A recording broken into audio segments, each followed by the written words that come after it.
जिंदगी में मैं दो बातों को सबसे ज्यादा महत्व देता हूं।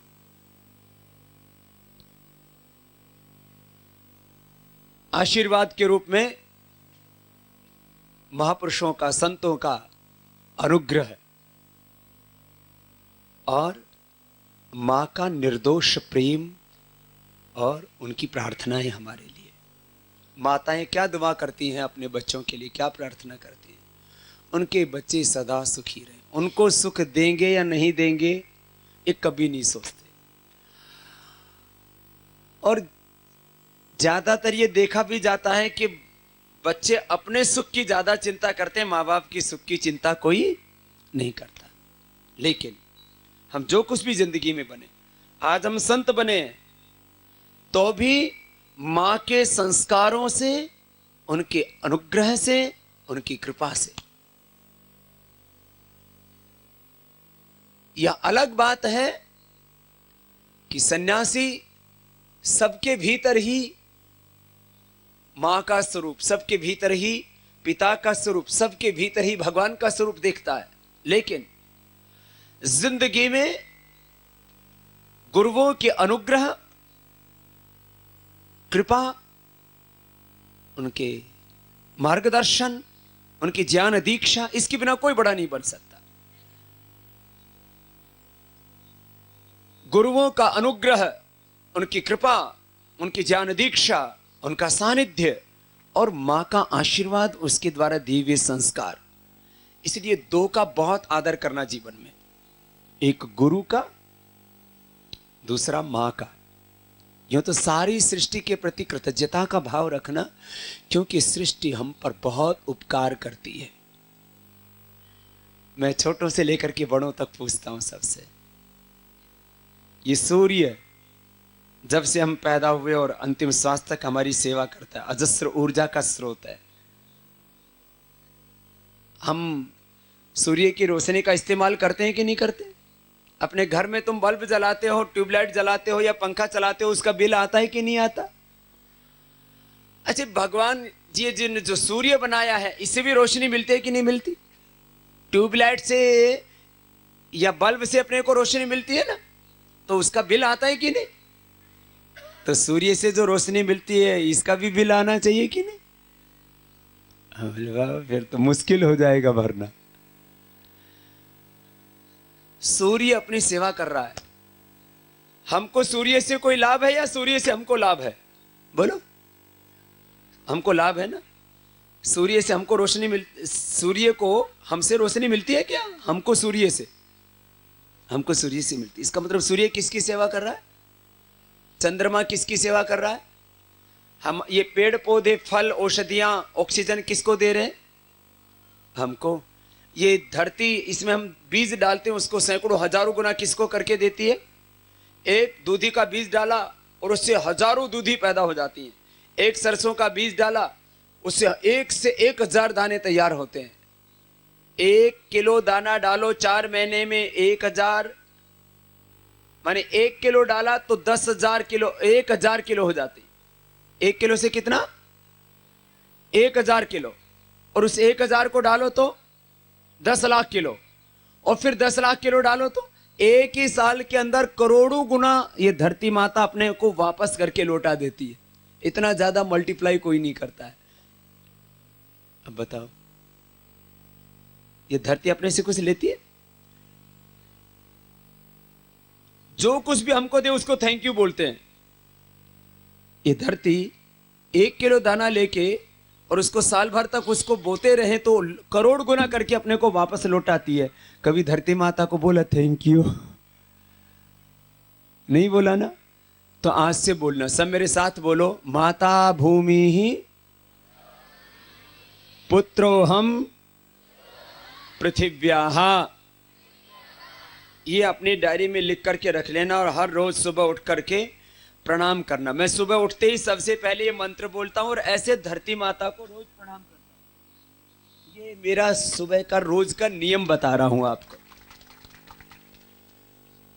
इस मातृभूमि के प्रति इतनी कृतज्ञता होनी चाहिए। अपने शरीर की एक एक कोशिका इस मिट्टी से बनी है। इस मिट्टी से पैदा हुआ अन्न, शाक, सब्जियां, फल, दूध हमने खाया, उससे हमारा ये शरीर बना है। ये स्किन सेल, ये मसल्स के cell, fat cell, bones, brain cells, everything formed by earth. सब कुछ मिट्टी से बना है। तो हमारे शरीर की एक एक कोशिका, हमारा मस्तिष्क, हमारी आंखें, हमारा संपूर्ण अस्तित्व इस भारत माता, धरती माता की वजह से है। इसलिए इसको माथा नवाना और संकल्प करना कि जिंदगी में चाहे कोई कितना ही बड़ा प्रलोभन आए, मैं देश के साथ धोखा नहीं करूंगा, गद्दारी नहीं करूंगा, विश्वासघात नहीं करूंगा, छल नहीं करूंगा। आउ संकल्प दरेक नो होવું જોઈએ। एज राष्ट्रभक्ति છે, एज राष्ट्र धर्म છે। ये भारत माता के प्रति, इस धरती माता के प्रति अपना कर्तव्य है। तो कल सुबह से उठ करके धरती माता को क्या करेंगे बोलो? प्रणाम करेंगे। सब मेरे साथ वापस बोलेंगे, माता भूमि ही पुत्रो हम पृथिव्याः। सब बोलेंगे मातृदेवो भव। अब पता लगा सब माँ बाप वाले हैं। पितृदेवो भव, आचार्य देवो भव, अतिथि देवो भव, राष्ट्र देवो भव, इदम राष्ट्राय इदन्न मम। तो मैंने कहा सबसे पहले उठते ही क्या क्या करना है, कैसे जीना है, मैं वही छोटी छोटी बातें कह के जाऊंगा, बहुत लंबी चौड़ी कहानियां नहीं सुनाऊंगा आपको। सुबह उठ करके धरती माता को क्या करना है बोलो? प्रणाम करके क्या प्रण करना है, क्या प्रतिज्ञा, क्या संकल्प करना है? अपने देश के साथ कभी धोखा। और मैं एक व्यक्ति नहीं, सब बोलेंगे मैं एक व्यक्ति, मैं संपूर्ण राष्ट्र का प्रतिनिधि हूं। मैं किसका प्रतिनिधि हूं? मैं जो कुछ करता हूं उसका असर किस पर पड़ता है? देश पर। मैं अच्छा करता हूं तो किसका नाम ऊंचा होता है? मैं पूरी दुनिया में जाके आता हूं तो वहां किसको क्या बोलते हैं? भारत से एक योगी आया है, ऐसा बोलते हैं। मैंने दुनिया के 200 देशों में योग, आयुर्वेद और भारतीय ऋषि संस्कृति का यश बढ़ाया है, उससे भारत का यश बढ़ा है। और यदि मैं गलत काम करूंगा तो क्या आएगा? पूरी दुनिया के अखबारों में, मीडिया में, टीवी पर सारी दुनिया जानती है मुझे। तो बोलो भारत के योगी ने किया ये, तो बदनाम क्या होगा बोलो? देश। तो कभी भी कोई काम करो तो सोचना मेरे हर एक अच्छे या बुरे काम से मैं ही नहीं, मेरा देश जुड़ा हुआ है, मेरा धर्म जुड़ा हुआ है, मेरी संस्कृति जुड़ी हुई है, मेरी परंपरा जुड़ी हुई है, मेरा कुल वंश जुड़ा हुआ है। मैं कोई भी ऐसा काम नहीं करूंगा जिससे मेरा कुल वंश, परिवार, मेरा वतन बदनाम हो। ये भाव होना चाहिए सबका। एक बात। दूसरा, माता पिता के चरणों में प्रणाम करना। किनके चरणों में प्रणाम करना? माता पिता नहीं होते तो धरती पर हमारा जन्म ही, तो हमारा ये अस्तित्व धरती माता से है, माता पिता से है। उनके प्रति कृतज्ञता का भाव। और एक बात कहता हूं, कोशिश करो जिंदगी में एक बार भी, यदि हो जाए तो बहुत अच्छी बात है। आप लोगों ने, आप में से बहुत से ऐसे होंगे ना जिन्होंने जिंदगी में एक बार भी दारू नहीं पी है। तुमने नहीं पी है ना बहनों? मांस नहीं खाया है ना? कोई गलत काम नहीं किया ना? तो अच्छा लगता है ना, गौरव होता है कि मैंने एक बार भी मांसाहार नहीं किया, दुराचार नहीं किया, मैंने एक बार भी गुटखा नहीं खाया। हमको पता ही नहीं इसका स्वाद क्या है, हमको चखना भी नहीं है। आजकल एक और गलत फहमी फैलाई जाती है। क्या फैलाई जाती है? बोले एक बार तो सब चीजें करके देखनी चाहिए। मैंने कहा एक बार आग में भी हाथ जला के देखो, एक बार करंट के भी हाथ लगा के देखो, एक बार ट्रेन के नीचे कट के भी देखो, एक बार आंख फोड़ के भी देखो, एक बार दांत तोड़ के भी देखो, एक बार साइनट खा करके भी देखो। साइनट खा के को बता पाएगा? उल्टी बात पढ़ाई जाती। बोले एक बार तो सभी चीजें करके देखनी चाहिए। आजकल ये यंगस्टर्स में, बच्चों में बहुत इस बात को घुसाया जाता है। बोले एक बार तो पिक्चर देखो, एक बार तो दारू पियो, एक बार तो गुटखा खाओ, एक बार तो मांस खाओ। ऐसे यंगस्टर्स का माइंड सेट चेंज किया जाता है। देखो अब दूसरी बात कह रहा हूं, माता पिता को प्रणाम करना और बड़ों के प्रति कृतज्ञता का भाव रखना। अब दूसरी बहुत बड़ी बात, सारी दुनिया में गड़बड़ किससे हो रही है? सारी गड़बड़ माइंड सेट की है। किसकी गड़बड़ है बोलो? ये जो माइंड सेट है, इसी को फिर थोड़े पढ़े लिखे लोग बोलते हैं आइडियोलॉजी। क्या होता है बोलो? इसी को बोलते हैं प्रिंसिपल्स। इसी को क्या बोलते हैं? और पॉलिटिक्स में आ जाता तो ये हो जाती है पॉलिसी। जैसी होती है आइडियोलॉजी, जैसे होते हैं प्रिंसिपल्स, वैसी होती है उसकी पॉलिसी। तो पूरी दुनिया के संघर्ष को यदि एक शब्द में बोला जाए तो वह है माइंडसेट। यदि 3 शब्दों में बोला जाए तो आइडियोलॉजी, प्रिंसिपल्स एंड पॉलिसीज, इसका झगड़ा है। बाकी और पूरी दुनिया में कोई झगड़ा नहीं है। यही चीज है। आज इस देश में राजनीतिक तौर पर भी क्या हो रहा है? जिनमें भारत और भारतीयता की आइडियोलॉजी है, जिनमें अपने ऋषियों के प्रति, धर्म के प्रति श्रद्धा है, जिनकी भारत और भारतीयता में निष्ठा है, जिनको आधुनिकता के साथ आध्यात्मिकता चाहिए, वो एक तरफ खड़े हुए हैं। और जिनको आध्यात्मिकता नहीं चाहिए, जिनको भारतीयता नहीं चाहिए, जिनको इस देश का गौरव नहीं चाहिए, जिनको ऋषि मुनियों का देश मंजूर नहीं, वो दूसरी तरफ खड़े हुए हैं। और गुजरातियों, अब इस धर्म युद्ध में, इस देवासुर संग्राम में आपको भी तय करना है कि आपको रावण के साथ खड़ा होना है या राम के, आपको कृष्ण के साथ खड़ा होना या कंस के। अभी मैं बात कर रहा था, सारा झगड़ा किसका है? माइंडसेट का। मैं कहता हूं भाई योग कर लो। એ કે સ્વામીજી સારું તો છે પણ સવારે ઉઠતું નથી,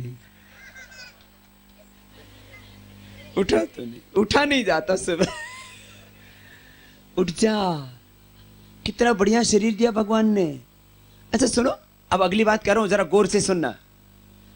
पैसा क्यों कमाते हो? तुम बताओ।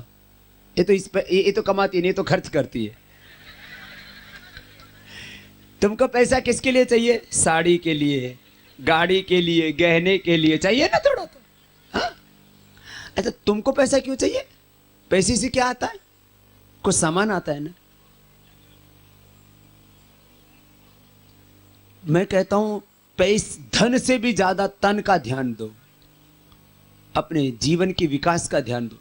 धन कमाने में आप 16 से 18 घंटा लगाते हैं। कितना समय लगाते हैं? 16 से 18 घंटा रात को सोते सोते भी धन कमाने के सपने देखते रहते हैं। घना बधा ने तो स्वप्न में वीपी बधी जाए। हाँ?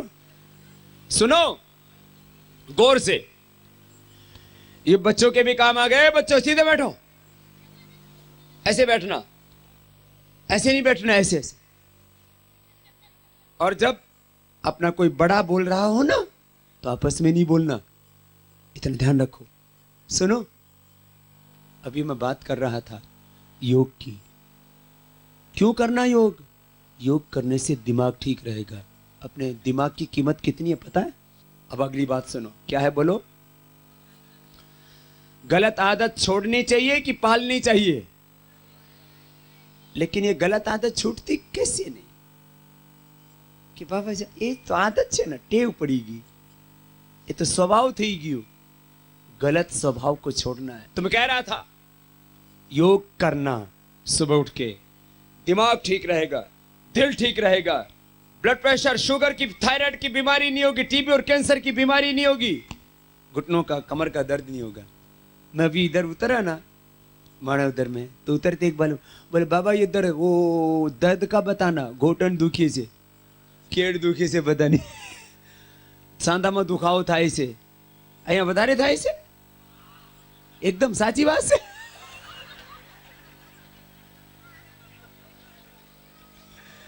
तो योग कर जो बजा जो। एक बहन आई, बोलो बाबा जी मेरी की तो हालत ये थी, वो जूली नाम था उसका। बोले बाबा जी मैं तो इतनी हो 4 पाई से उठा ही नहीं जाता था।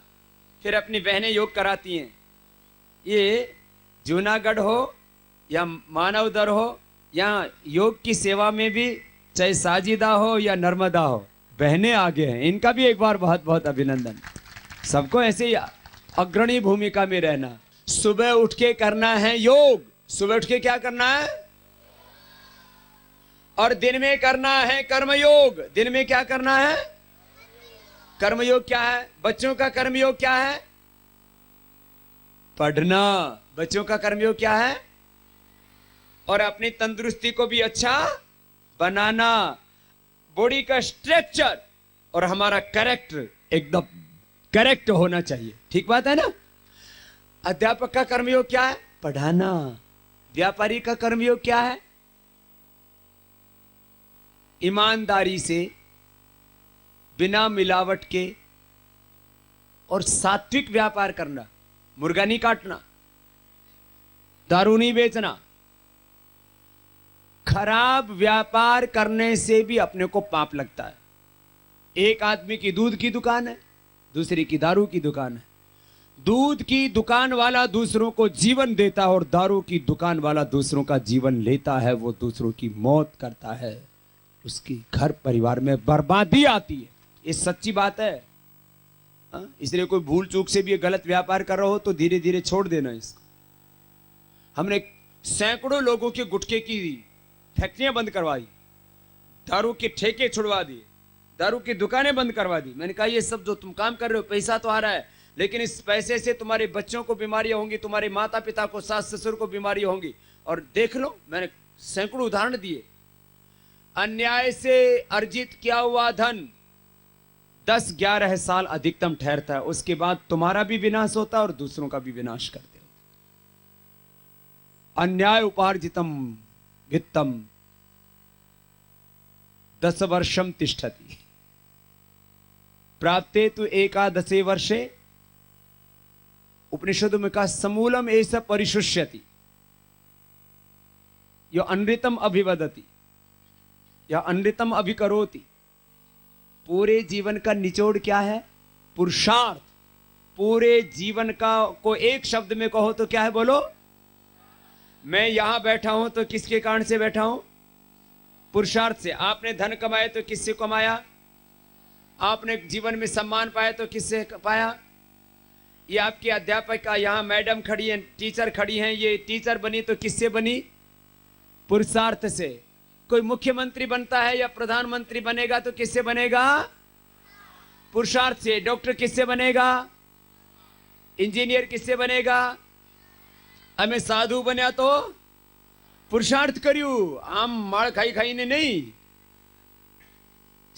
मूंड मुड़ाए 3 गुण, सिर की मिट जाए खाज, खाने को लाडू मिले लोग कहे महाराज। आवा नहीं कि राम नाम जपना, पराया माल अपना, बाकी दुनिया झूठा सपना। ऐसा नहीं। अजगर करे न चाकरी, पंछी करे न काम, दास मलूका कह गई सबके दाता राम, नहीं करना कुछ काम, ऐसा काम चोर हराम खोर कुछ नहीं कर सकते। इसलिए सबसे बड़ा तत्व जीवन का क्या है? बोलो। पुरुषार्थ। जोर से बोलो। जो पुरुषार्थ नहीं करता वो पुरुष ही, या पुरुष स्त्री और पुरुष दोनों के लिए प्रयोग किया गया है। जो पुरुषार्थ नहीं करता वो स्त्री नहीं है, वो पुरुष। जो मेहनत नहीं करेंगे वो जिंदगी में कामयाब। सुन लो बच्चों, तुम्हारे लिए भी, ए बड़े वाले तुम भी सुन लो। कामयाब में पहला शब्द क्या है? बोलो। काम। जो काम करेगा वही क्या होगा? कामयाब। इसलिए हम बच्चे भी क्या बोलते हैं? हम होंगे कामयाब एक, ऐसा बोलते रहते हैं। तो कामयाब कौन होता है? काम करने। तो आज सब ये लेसन लेकर के जाओ, ये पाठ लेकर के जाओ, ये संकल्प करके जाओ, ये प्रण करके जाओ कि हम हर दिन करेंगे काम। क्या करेंगे? बोलो। कर्म ही धर्म है। बोलो कर्म ही। यही जीवन का मर्म है। सुनो अगली बात, जो बात गौर की है, जो पुरुषार्थ करता है उसका धर्म सिद्ध होता है, जो पुरुषार्थ करता है उसका अर्थ सिद्ध होता है, जो पुरुषार्थ करता है उसकी सारी कामनाएं पूरी होती है, जो पुरुषार्थ करता है उसी को मुक्ति मिलती है। धर्म अर्थ काम मोक्ष। भारतीय संस्कृति को एक शब्द में कहा जाए तो क्या है बोलो? अभी तो बोला था, भूली गया बता। पुरुषार्थ। नानी दीकरी सारू उत्तर आप्यो। अहिया ले माड़ा लईने जा। हाँ चलो એને આપી દો। લે આ દીકરીને लो लो लो बस बस અહીંયા આપી दो ना भाई, बूट बूट नहीं उतारो ना। चलो, इसने ठीक उत्तर दिया इसलिए तेरे को इनाम दिया, जा बस। ये बच्चों के दिमाग में ही सेटिंग बचपन से होती है, माइंड सेट बचपन से ही तैयार होता है। ये बुढ़ों के दिमाग में जल्दी से कुछ घुसता नहीं है। ये आखू कचरू घुसी जाए ना પછી એને કાઢવામાં મુશ્કેલ થાય છે। तो अच्छी रिकॉर्डिंग करना बच्चों के दिमाग में, खराब खराब नहीं। इसलिए हमारे शास्त्रों में आता है, बुरा देखना नहीं, बुरा सुनना, बुरा बोलना, बुरा खाना, बुरा सोचना, बस इतनी सी बात है। बस यही जीवन है। बुरा बुरा खाते हैं, क्या खाते हैं? Coca Cola, Pepsi. इसको मैं बोलता हूं ठंडा मतलब टॉयलेट क्लीनर। बहुत खराब संडास, एकदम पीली पीली, आखी दुनिया नो नक्शो बनी गयो ना, एकदम पीली खराब संडास हो ना, तो 2 ढक्कन Coca Cola Pepsi Thums Up के डालो, एकदम चकाचक झकाझक साफ हो जाता है। इसलिए हमने बोला ठंडा मतलब टॉयलेट क्लीनर। ठंडा मतलब देखो प्रभुए ठंडू કરી દીધું ને વાતાવરણ। હા તો બધા કોકો કોલા પીસો ના, ये तो શું છે? टॉयलेट। और कुछ लोग तो अंडा खाते हैं। अंडा कहां से पैदा होता है? मुर्गी के आगे से कि पीछे से? और पीछे से किसी के भी क्या निकलता है? पीछे से कोई बढ़िया चीज निकलती है क्या? लैट्रिन निकलती, गू निकलता है। मुर्गी का गू खा रहे, अरे उसको प्रोटीन बता रहे, बोलो इसमें प्रोटीन होता है। प्रोटीन नहीं बावड़े, पोटी होता है। मुर्गी का लैट्रिन खा रहे है। आप लोग तो नहीं खाते ना? और कोई खाता हो तो आज से गू खाना बंद करना है।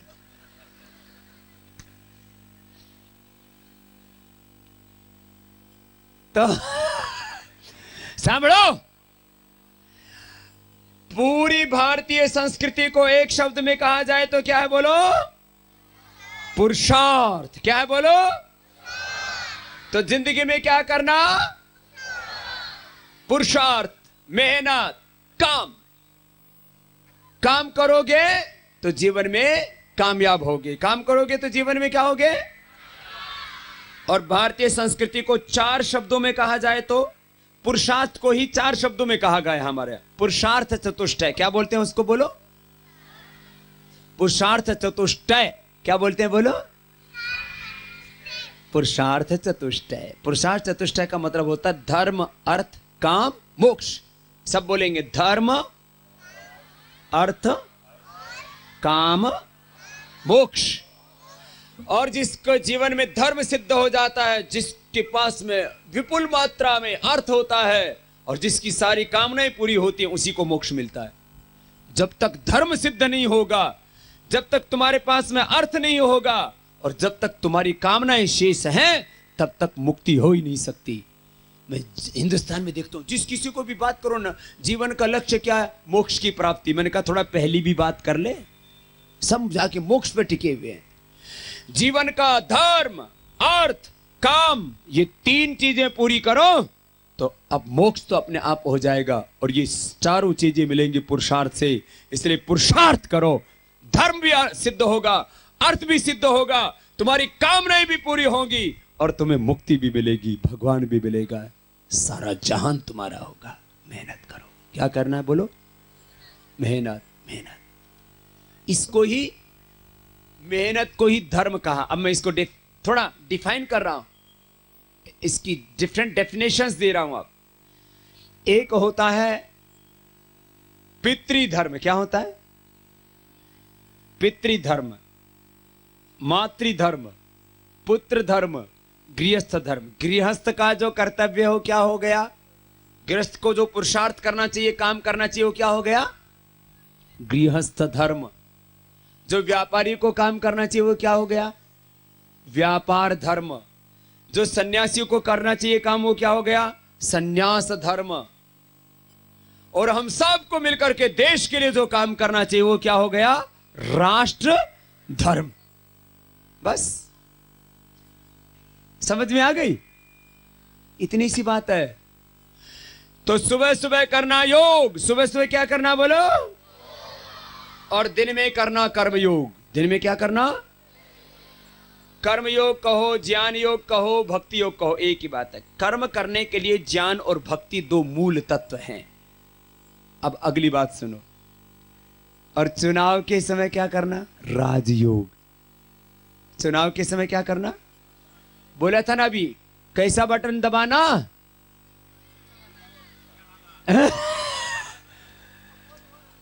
तो कैसा बटन दबाना है? अच्छे वाला। 47 में चूक गए थे गुजरातियों, नहीं तो लो पुरुष सरदार वल्लभ भाई पटेल देश के प्रथम प्रधानमंत्री होते तो हिंदुस्तान, पाकिस्तान, बांग्लादेश ये 3 देश न होते, अभी तो अफगानिस्तान तक अपना हिंदुस्तान होता। ये रोम और मिस्र से लेकर के और अफगानिस्तान, पाकिस्तान, बांग्लादेश, बर्मा देश, इधर तिब्बत और मानसरोवर से लेकर के जावा, सुमित्रा, इंडोनेशिया, कम्बोडिया, वियतनाम तक इतना अखंड भारत हमारा था। और ये दोबारा अखंड भारत अपने को बनाना है, इसलिए 2014 में गुजरात को भी एक बड़ी भूमिका को निभाना है। 67 साल के बाद गुजरातियों दोबारा मौका मिला है, इस बार चूकना। इस बार तो इतिहास ऐसा बना देना कि एक भी बेईमान संसद में ना पहुंच पाए। कितना घोटाला किया सबको बताना जा जा करके। ये खाली अकेला बाबा रामदेव का काम नहीं है। अरे हम तो बाबा आदमी है, ना बीबी ना बच्चे। तुम्हारी औलादें सुखी हो जाएंगी, ये देश बच जाएगा। तो जो तुम्हारी औलादों को एक जैसे स्कूल कॉलेज मिलेंगे पढ़ने के लिए, शिक्षा के नाम पर पक्षपात नहीं होगा, चिकित्सा के नाम पर पक्षपात नहीं होगा। फिर हमारे बच्चों को डॉलर और पाउंड यूरो कमाने के लिए यूरोप और अमेरिका, ब्रिटेन नहीं जाना पड़ेगा। हमारे पैसे की, हमारी करेंसी की इतनी कीमत होगी, डॉलर, पाउंड और यूरो से भी ज्यादा पूरी दुनिया भारत का पैसा कमाने के लिए इधर लाइन में लगेगी। हमको वीजा लेने के लिए दूसरी दुनिया के देशों में नहीं जाना पड़ेगा। क्या उल्टा चक्कर चला दिया। रुपए डॉलर पाउंड बराबर थे 67 साल पहले। आज $1 खरीदने के लिए आजादी के 67 वर्ष बाद हमको 67 रुपए देने पड़ते हैं, तब $1 आता है। आज हमको 100 रुपए देने पड़ते हैं तब 1 पाउंड आता है। आज 80 रुपए देने पड़ते हैं तब 1 यूरो आता है। अरे देश आगे बढ़ेगा तो फिर हमारा रुपए डॉलर, पाउंड और यूरो से आगे होगा। अपना हिंदुस्तान चीन और अमेरिका से आगे होगा। ऐसा ताकतवर देश अपने को बनाना। हम निराशा में डूबे, अपना देश गरीब है, मैं गरीब हूं, मेरी किस्मत के कारण से गरीब हूं, मैं अपने मजहब जाति के कारण से गरीब हूं। इन बेईमानों के कारण से गरीब हैं जिन्होंने इस देश के साथ धोखा किया है, गद्दारी की है। तो बोलो 1000 लाख करोड़ रुपए ની लूट કરી છે। કેટલા? जोर से तो बोलो। 1000 लाख करोड़। कितना? ये इतना पैसा है, इससे सोना खरीदा जाए तो पूरे हिंदुस्तान में इतना मोटा सोना लग जाएगा। 33 लाख वर्ग किलोमीटर में पूरे हिंदुस्तान में सोना। इतना पैसा है, ये बहुत पैसा है। अमेरिका की जीडीपी से 1.5 गुना ज्यादा, चीन की जीडीपी से 2 गुना ज्यादा। ये पैसा जिस दिन आएगा उस दिन तो हिंदुस्तान पूरी दुनिया का सिरमौर बन जाएगा। इतना पैसा लूटा है। तो सबको बताना, भ्रष्टाचार करके, घोटाले करके इस देश को तबाह करने वालों को वोट, और फिर इस लूट और तबाही के कारण से, गलत नीतियां, नेतृत्व और नियत के कारण से 1 करोड़ मनुष्यों की मौत होती है। कितने बोलो? 1 करोड़। भूख और कुपोषण, लैक ऑफ ट्रीटमेंट, पॉवर्टी और हंगर एंड मेलन्यूट्रिशन, ये 4 कारणों से 1 करोड़ लोगों की मौत होती है, 1 करोड़ गोमाता की मौत होती है। और फिर इतने कृतज्ञ हैं चंद्रशेखर, राजगुरु, सुखदेव, भगत सिंह, और नेताजी सुभाष चंद्र बोस, इनको ये शहीद नहीं मानते? क्या नहीं मानते बोलो? इनको शहीद नहीं मानते? बोलो, मैं आपसे पूछता हूं, आजादी के महानायक नेताजी सुभाष चंद्र बोस शहीद थे या नहीं? राजगुरु सुखदेव, भगत सिंह, ये सब शहीद थे या नहीं? लेकिन ये शहीद नहीं मानती, इनको आतंकवादी मानती है। अच्छा, हिंदुस्तान में राम जी के नाम से कोई हॉस्पिटल है? राम जी के नाम से कोई हवाई अड्डा है? अरे हवाई अड्डा तो बोलो कोई गांव की चौपाल भी है? राम जी के नाम, कृष्ण जी के नाम, हनुमान जी के नाम, शिव जी के नाम मंदिर तो हमने बना दिए, लेकिन सरकार उनको मानती ही नहीं है। ये बोलती ये तो महापुरुष हुए ही नहीं, ये तो नाटक चल रहा है इस देश में रामायण महाभारत का। और ये रामायण और महाभारत कोई ग्रंथ नहीं भी, ये तो उपन्यास है। ये सब बातें सबको पता होनी चाहिए।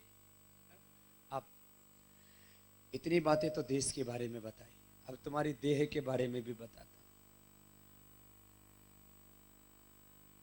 बाल खरे तो शू करवानु? बहुतों की खेती उजड़ गई है। सुबह एक बहन आई,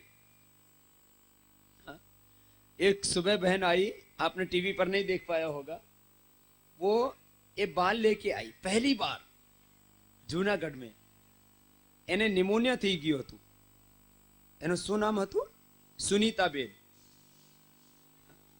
सुनीताबेन ये बाल लेके आई पहली बार।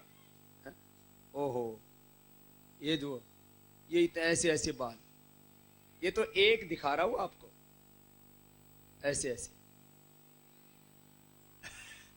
रोज निकले इतने उसके, एक दिन में इतने, फिर ये सारे बाल ही है। एक ही बहन के हैं, उसका नाम है सुनीता। आ जूनागढ़ नीचे कोई अमेरिका थी नहीं लाव्यो, इम्पोर्ट करीने। સાંભળો, આ છે ના એ દીકરીને નિમોનિયા થયું અને આખા બાળ ખાઈ ગયા, बाल निकल गए सारे। फिर उसने ये दिव्य केश तेल लगाया अपने चिकित्सालय से लेकर के। यहाँ पर भी अपना आरोग्य केंद्र है ना, उस पर आपको सब मिलता है, साबुन, शैम्पू, ये बालों का तेल, दांतों का टूथपेस्ट, फिर बीमारों को मुक्तावटी, मधुनाशिनी, मेदो, हर दवा, शरीर में कोई भी दुखावा हो, ब्लड प्रेशर हो, शुगर हो, कैंसर हो। तो मात्र 24 दिन लगाया और उसके जो पूरे बाल, ये इतने बाल जो मैंने बोला ना एक एक करके सारे झड़ गए थे। ये तो मैंने पहली बार देखा जिंदगी में, इसलिए मैंने उसको, मैंने कहा ये बहन तो ये दक्षिणा में ये मुझे ही दे जा। तो सुबह वो शिविर में आई थी, तब ये सारे बाल यहीं दे करके चली गई। ओहो, उसके 24 दिन में सिर के पूरे बाल दोबारा आ गए। एक महीना भी पूरा नहीं हुआ, आधी शीशी ये तेल की लगाई। तो सुबह मैंने उसको प्रसाद में भी यही दे दिया, मैंने कहा ये ले जा, रोज लगाना। आज तो गंजे भी बड़े खुश हो गए कि बाबा ने हम पर भी मेहरबानी कर दी। ये बहुत कीमती है। ये भी एक बाल इधर से उखाड़ के इधर लगाओ, $10 लगते हैं, $10। हाँ, जो प्लांटेशन कराते हैं ना, $10 लगते हैं। बस 5 मिनट ये करना, दिव्य केश तेल लगाना, आंवला का जूस पीना। आंवला का जूस बहुत अच्छा है बालों के लिए, आंखों के लिए, पूरी शरीर के लिए। अब मैं छोटी छोटी इलाज और बताता हूं। देखो, निष्कर्ष के रूप में, जो चाहते हैं कि जिंदगी में कभी बीमारी नहीं पड़े और 100 साल से ज्यादा जिए, बॉडी की ओरिजिनल लाइफ कितनी है पता है? जैसे कोई गाड़ी है, उसको ठीक से रख रखाव करो। जैसे कोई गाड़ी है, उसको ठीक से रखो तो आप उसको 50 से 100 साल चला सकते हो। 100 साल पुरानी गाड़ियां देखी मैंने, है ना?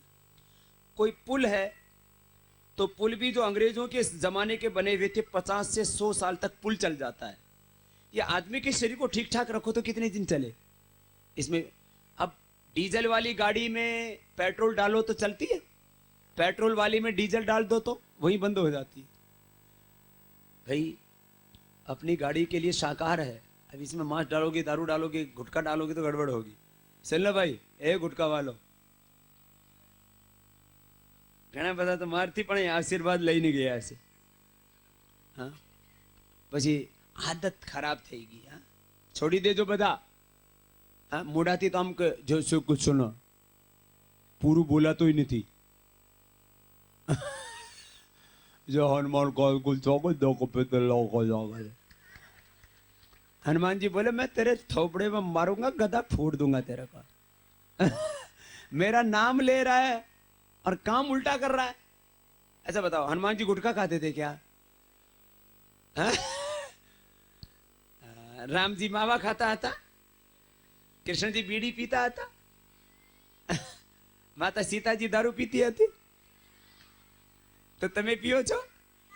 नहीं पीती. क्यों? ये सीताजी को आदर्श मानती हैं. તમારા પણ આદર્શ રામજી છે. सीताजीનો કુણબો તો સારું છે યાર, રામજીનું ગડબડ થઈ ગયું છે. हम एक भजन बोलते हैं ना, चंदन है इस देश की माटी, तपोभूमि हर ग्राम है, हर देवी हर बाला देवी की प्रतिमा, बच्चा बच्चा राम है. चंदन है इस देश की माटी. तो हर बाला देवी की प्रतिमा तो लक्ष्मी दुर्गा सरस्वती છે જ. આ રામજીના કૃપામાં રાવણ ભેદી ગયા. કૃષ્ણજીના કુણબામાં થોડા કંસનું ઘૂંટલું થઈ ગયું છે. આપણે નહીં કરવાનું ભાઈ. સાંભળો, शरीर को ठीक से रखो तो कितने दिन जिएगा? 400 साल. कितना? बोले बाबा जी हम तो 40 साल में ही अस्थि पंजर ढीले हो गए. घोटन दुखे, केड़ दुखे, बीपी बधी गયું, સુગર બધી ગયું, પેટ બધી ગયું. અહીંયાથી કમરમાં એક ઉપરથી એક નીચેથી 5-5 કિલો ના આવે, વચ્ચે આમ મિલન થાય જેમ આત્મા પરમાત્માનું મિલન થઈ રહ્યું છે. ખોટું ખોટું લાગે ને? પછી બધા સિરિયલ જોવે 1-1 કલાક સુધી. કપાલભાતી 1 કલાક કરના મારી દીકરી. પછી એમ કે એ મોડલ મને ગમે, હું તો એની ફેન છું, એની ફેન છું. પછી લગ્ન શાના માટે કરું? બીજાની ફેન થાવ તો.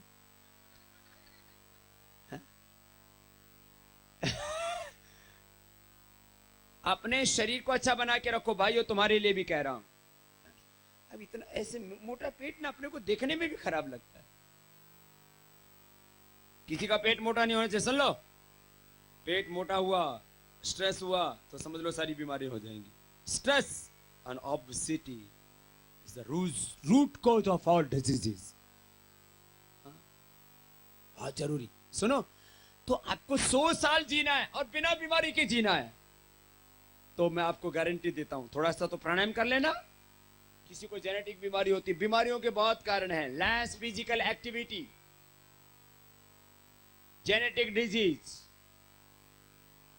डिफरेंट गलत आदतों के कारण से, बीड़ी सिगरेट शराब, ड्रग्स के कारण से डिजीज, ड्रग्स के कारण से डिजीज, एनवायरमेंट पोल्यूशन के कारण से disease, genetic disease, less physical activity के कारण से डिजीज, फिर डिजीज से डिजीज, एक बीमारी थी दूसरी बीमारी થાય, फिर ड्रग्स से डिजीज, दवाओं से बीमारी થાય. ઘણા બધા કારણો હોય. ઘણા બધાને ઓપરેશન ના લીધે बीमारी થઈ જાય. ઓપરેશન થયું ત્યાર પછી જાડુ પણ આવી ગયું. यूट्रस ओवरी को निकाल दिया तो हार्मोनल इंबैलेंस हो गया, तो उससे बहुत सी बीमारी आ गई. बहुत सी कारण, किसी भी कारण से कोई भी बीमारी हो रही हो, 3 चीजों का सेवन करना. एक एलोवेरा, दूसरा आंवला और तीसरा गळो. ગળો છે આ ગળો, અને ગળોની આપણે ઢીકડી પણ આપી. 3 की इसकी, या तो इसको ऐसे ही इसको कूट के थोड़ा सा रात को भिगो दो पानी में, नीमड़ा थोड़ा गिलो और सुबह पी लो. एक भाई आया मेरे पास, कल परसों ही आया, बोले बाबा जी मैं 15 साल से पीता हूं और मुझे BP, sugar, thyroid, heart, cancer तो बहुत दूर की बात है, 15 साल से एक बार ताव भी नहीं आया. 15 साल से खाली आए पिए. एक हमारा कार्यकर्ता છે, यही गिलोय, आंवला, एलोवेरा, ये 3 चीजों का सेवन कर लेना, कोई बीमारी होगी ही नहीं. ये तो prevention is better than cure. समझ में આવી ગયું બધાને? એ બધા માટે છે. અમારા ઋષિમુનિઓ બધા અમૃત રસનો પાન કરતા હતા, એને સોમરસ કહેતા હતા. હજી ઘણા બધા શરાબને સોમરસ કે મારા બેટા. આ છે ને, હા सब रोगों का डंडा है, ये मारो डंडा, सब बीमारी भाग जाती है। इससे प्लेटलेट अच्छा होता है, इससे चिकनगुनिया डेंगू ठीक होता है, इससे मोटापा कम होता है, इससे शुगर दूर होता है, इससे कैंसर ठीक हो जाता है। हमने ठीक किया। खड़ो, आंवला यानी एलोवेरा, आंवले से आयु बढ़ती है, अमृता से आयु बढ़ती है, बॉडी में डिजेनरेशन रुकता है, डीजनरेटेड सेल रीजनरेट हो जाते हैं। और एलोवेरा से और आयु बढ़ाना है तो 1 चम्मच से लेके 2 चम्मच गाय का घी खाना। किसका घी खाना? गाय का खाना। भैंस का घी, भैंस का दूध खा पी करके पाड़े जैसा शरीर और पाड़े जैसी बुद्धि हो गई। ऐसा बताओ, भगवान राम जी के साथ क्या जुड़ी हुई है? गाय। दशरथ ने संतान नहीं थती हती तो પછી किसकी सेवा की और किसका दूध घी खाया? गाय का। भगवान कृष्ण जी को क्या प्यारी थी? गावो में अग्रतः संतो गावो संतो पृष्ठतः गवाम मध्य वसाम्य, गावो में दक्षिणतः संतो गावो में संतो वाम। भगवान कृष्ण जी के साथ किसकी फोटो मिलती है? गाय की। गाय की, नंदी की। भगवान शिव के साथ किसकी फोटो है? नंदी की। हमारे सब महापुरुष किससे बने? गाय से। गाय का दूध पी के ऋषि मुनि हो जाते हैं और भैंस का दूध पी के राक्षस हो जाते हैं। તમારે રાક્ષસ થવાનો છે કે ઋષિ? તો ઋષિ શાનેથી થાય? ગાયના दूध, ગાયના घी। गाय का घी नहीं मिलता था तो हमने लोगों को गाय का घी भी उपलब्ध कराया। बहुत से लोग गाय का घी 3-3 हजार रुपए में बेच रहे थे। ये एलोवेरा हमने जब उपलब्ध कराया, अभी भी 1000-1200 का तो बहुत से लोग बेचते गाय का घी। और ये प्योर घी है, 100% प्योर। एक दाना भी कोई गलत नहीं निकाल सकता। क्यों? हमारी सब चीजों का टेस्ट करने के लिए सरकार ने हजारों एजेंसियों को लगा रखा है। आपको टेस्ट करने की जरूरत ही नहीं।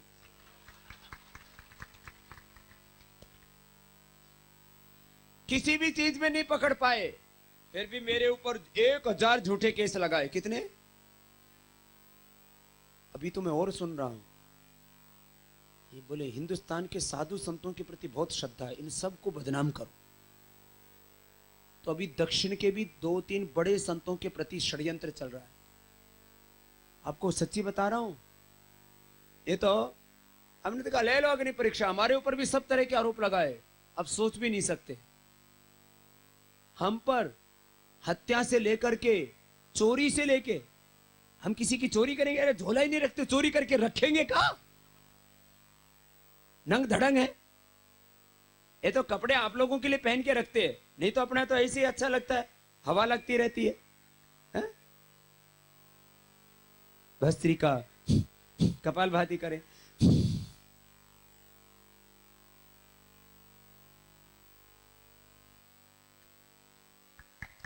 तुम्हारा भी होगा? नहीं था? फिर सुबह आस्था ऊपर देखते हो ना, 5 से 8, सुबह शाम को 8 से 9, 9:30, फिर 9 से 10 संस्कार पे देखा करो, करना। तो मैं कह रहा था आपको 100 साल तक जीना है ना, तो आंवला, एलोवेरा, गिलोय, गिलोय की 1 से 2 गोली, 2 चम्मच आंवला, 2 चम्मच एलोवेरा। मैं भी पीता हूं रोज, मैं भी रोज गिलोय खाता हूं। अच्छी चीज खाओ ना, खराब खराब चीज क्यों खाते हो?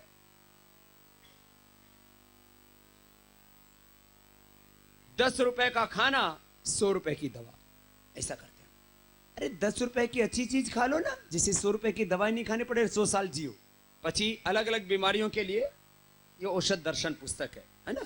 ये पुस्तक ले लेना, ठीक है? अपने चिकित्सालय से मिल जाएगी। इसमें गुजराती में से, हिंदी में भी है, अंग्रेजी में भी है, तमिल, तेलुगु, कन्नड़, मलयालम, भारत की 12 भाषाओं में है। और इसमें पहले छोटा था, अब इसका बड़ा संस्करण आ गया है। पूरे देश नहीं, शायद पूरी दुनिया में सबसे ज्यादा करीब 1 करोड़ की संख्या में बिकने वाली पुस्तक है ये औषध दर्शन। छोटी सी, लेकिन इसमें सब बीमारियों का, ब्लड प्रेशर, शुगर, सब बीमारियों का इलाज। सुबह जल्दी उठना। सुबह क्या करना? जल्दी, और उठ करके पानी पीना। पानी खड़े होकर के नहीं, ऐसे बैठ के पीना। पानी खड़े होकर के नहीं, कैसे पीना?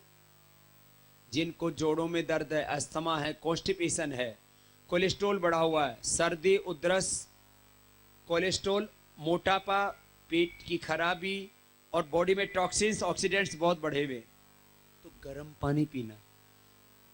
बर्तन बहुत चिकने गंदे हो जाते हैं तो ठंडे पानी से साफ करते हैं कि गर्म से? गर्म से, उससे सफाई हो जाती है पूरे शरीर की। तो सुबह क्या पीना? गर्म पानी पीना।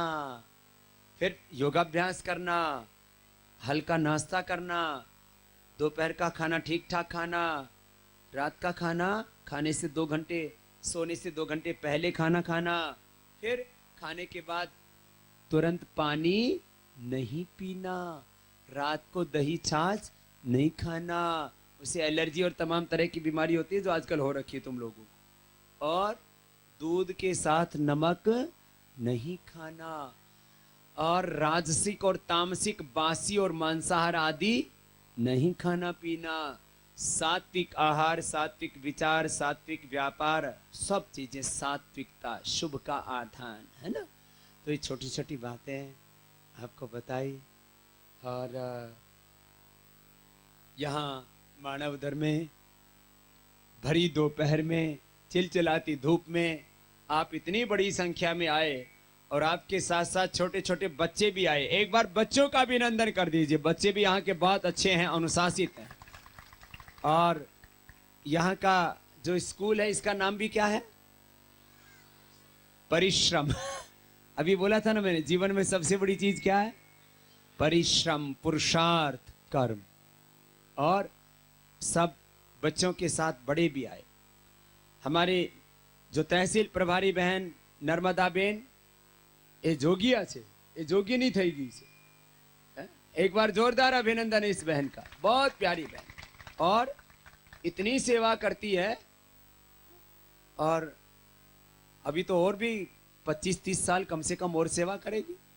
योग करने वाला बीमार भी नहीं होता, जल्दी मरता भी नहीं है। हाँ, और ये जो आरोग्य की सेवा है ना, ये अलग अलग प्रकार की औषधियों की, उसको भी कोर्ट के पास बस स्टैंड रोड के ऊपर यही ये अपना पतंजलि की आरोग्य की सेवा भी नर्मदा बेन दे रही है। और इसके लिए भी बहन को बहुत आशीर्वाद। राजू भाई दोषी जिन्होंने इस अनुष्ठान के लिए बहुत सहकार दिया, प्राणायाम ग्रुप और व्यापारी एसोसिएशन मानवदर, इन सब के लिए भी एक बार जोरदार तालियां हो जाएं सबकी ओर से।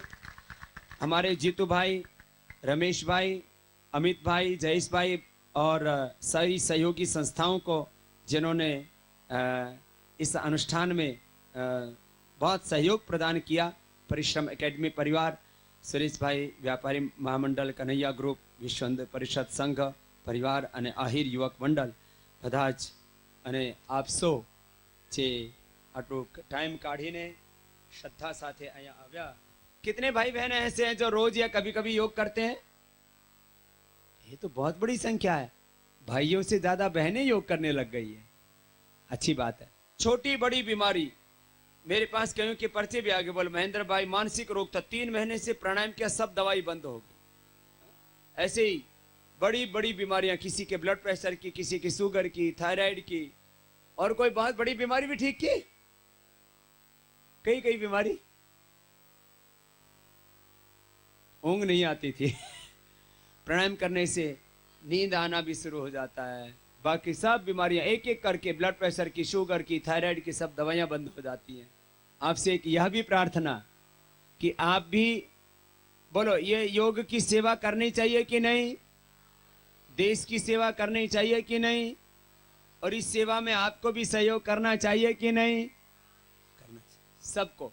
आप सबको भी, जैसे हमारे पुराने भाई बहन इस सेवा में जुड़े हैं, उसी तरह से आप सबको भी इस सेवा में जुड़ना है और सबको मिलकर के इस अनुष्ठान को आगे बढ़ाना। ठीक है? बोलिए सच्चिदानंद भगवान की, भारत माता की, गौ माता की।